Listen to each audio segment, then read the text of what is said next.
through developing your own players, trying to predict players' life cycles, understand the physical condition that the players are in, will not just help with immediate team selection, but hopefully enable the club to take a mid to long-term approach around the squad selection and future strategy around the players that you want to bring in and release at certain stages in their careers.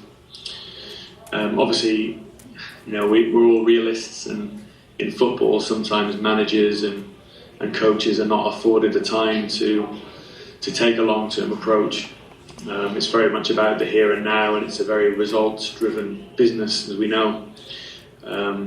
So I think we all know in business, taking a mid to long-term strategic approach is ideally the best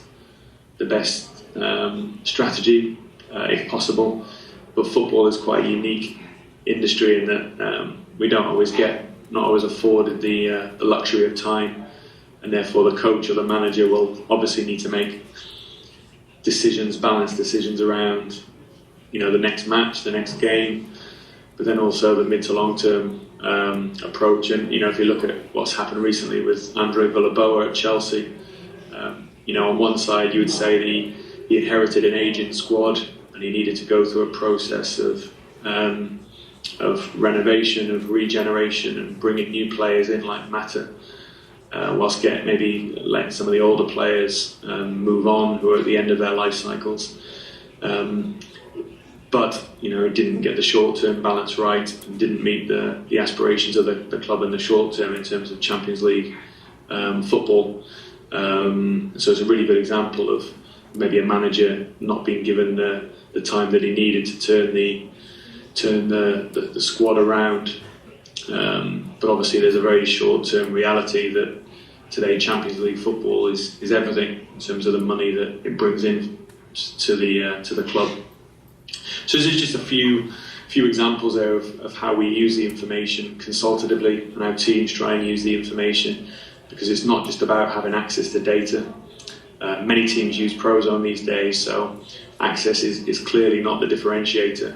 It's how you use the information that will dictate how successful or unsuccessful you are. Just another slide there showing some of the work we do in the media. So increasingly Prozone content is being used in the consumer space, or with clubs, the marketing departments, the commercial departments who want to drive traffic to the websites, want to enhance the broadcast footage. There's a couple of case studies in there of how data and content can be used to generate interest in the consumer and the media markets as well, which are slightly newer markets for Prozone.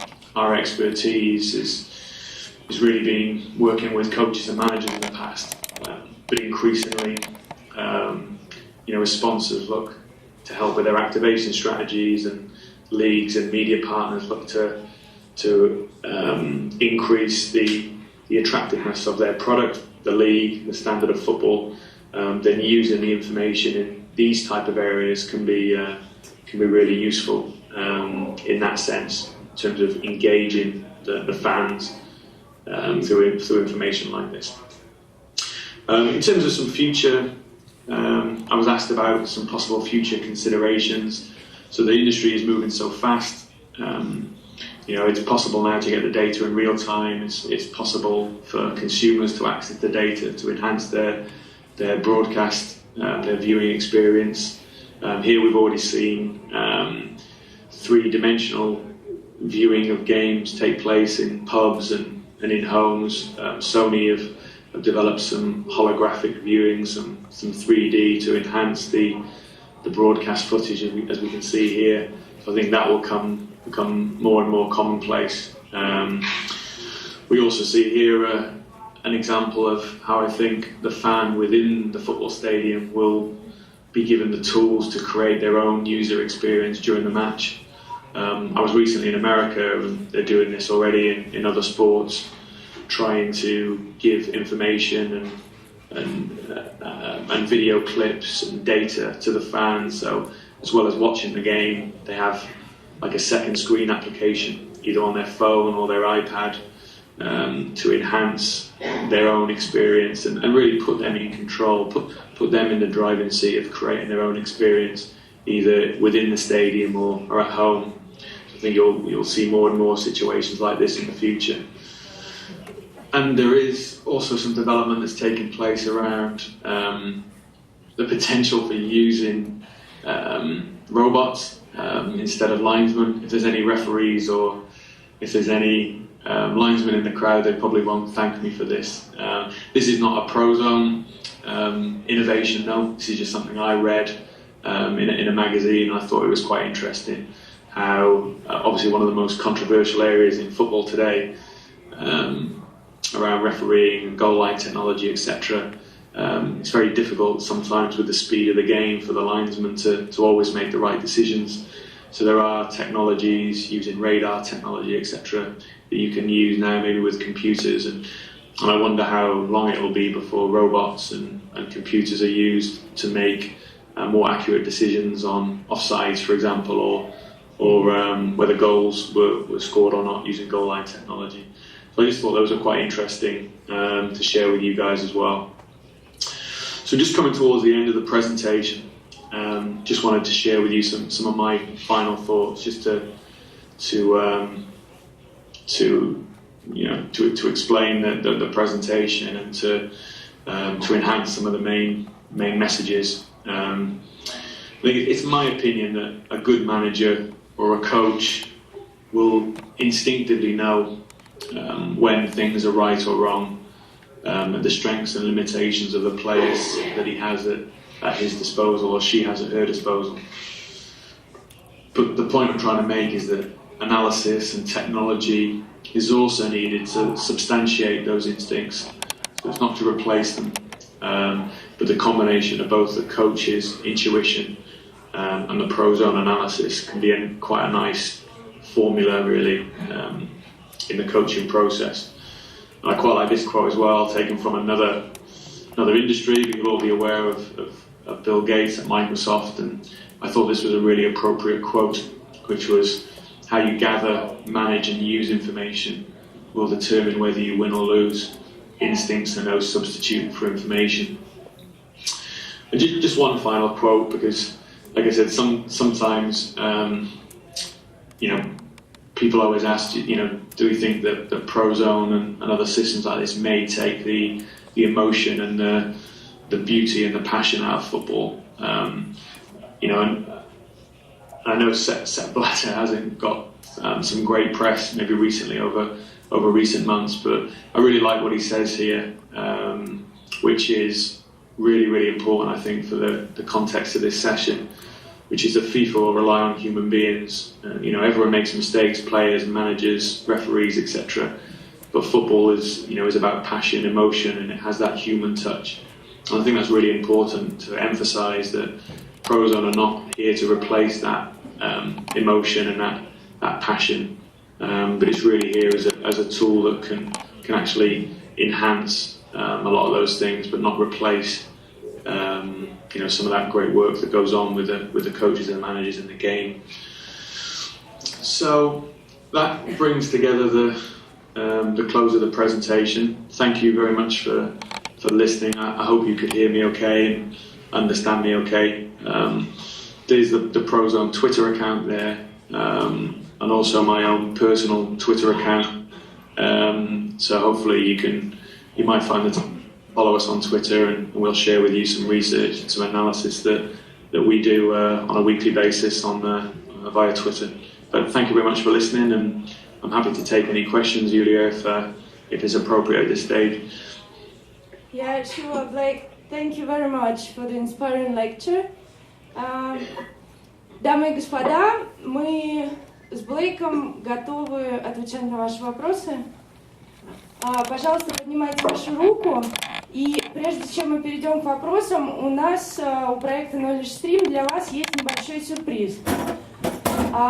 В Москве 23-24 марта проходит профессиональная конференция. Называется она Agile Days и посвящена методам гибкой разработки. И построению сложных IT-проектов. Конференция интересная, с множеством профессиональных докладчиков из России и из-за рубежа. И организаторы конференции, компания Scrum-Tech, дарят нам 3 билета бесплатных на посещение двухдневной конференции. Как я уже сказала, 23-24 марта.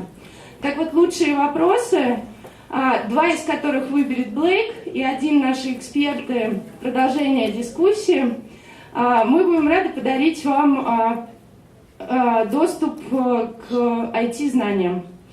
Итак, вопросы, пожалуйста, представляйтесь, чтобы Блейк делал пометочки себе относительно интересности вашего вопроса. Спасибо.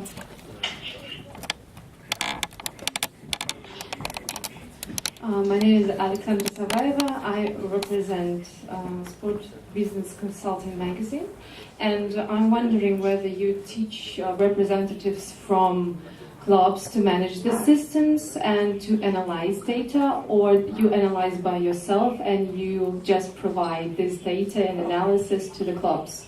And if you teach representatives from clubs, how much is this course for them?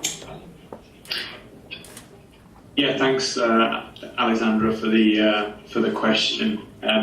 When we work with teams for the first time, then we normally provide training at the beginning of the service, which usually takes about 2 days training to get the team, get the users up and running with the system. We also do provide, even for teams and for individuals that don't use the Prozone system, we also provide training courses, either online training courses or courses face-to-face at the universities in the UK and also at the Prozone offices, which those courses are more around using information in the coaching process, best practice, etc. So you do have access as a student or as a coach or as an analyst to either online or face-to-face Prozone courses. And obviously it's something that we'd be delighted to replicate in Russia, really, with some university partners. We do have people based in Russia, and we welcome the opportunity to enhance existing coach education courses with our content and our analysis, really. But there's numerous ways that you can participate, and if you take that Twitter address down or email me, I can send you more information after the session today.